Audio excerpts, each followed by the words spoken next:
রাজুর মা মারা যাওয়ার কারণে সে স্কুলে না গিয়ে হতাশ মনে বট গাছের নিচে বসে আছে। আর সে বলল, মা মারা যাওয়ার ফলে আমার আর কিছু ভালো লাগে না। মা, আমার আর কিছু ভালো লাগছে না, তুমি আমায় দেখা দাও। মা, ও মা, এটা ভূত নাকি? আমাকে কেউ বাঁচাও। ও মা, তুমি? আমি ভাবছিলাম যে ভূত। মা, এতদিন পর কেন আমায় দেখা দিলে? আমার আর ভালো লাগে না মা তোমায় ছাড়া। হ্যাঁ বাবা রাজু, আমি। তুই ভয় পাস না। তোর কি হয়েছে বল আমায়।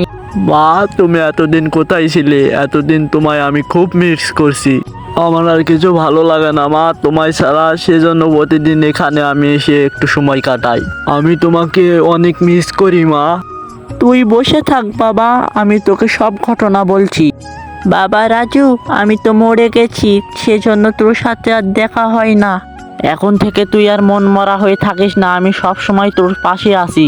এই শুনে রাজু তার বাড়ির দিকে হাসতে হাসতে চলে যায় এবং তার মা আস্তে আস্তে তার নিজ গন্তব্যে পৌঁছে যায়। আর রাজু বলে, কি মজা, কি মজা, আমার মায়ের সাথে আমার দেখা হয়েছে।